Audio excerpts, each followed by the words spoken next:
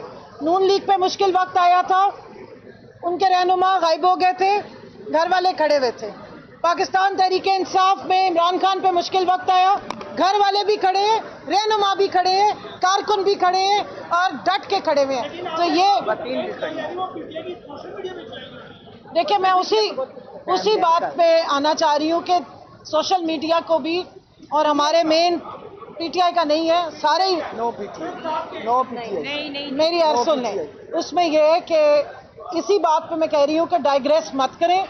ہمارا سب کا ایک ہی مقصد ہے, عمران خان صاحب کے لیے انصاف, عزت کے ساتھ ان کی رہائی.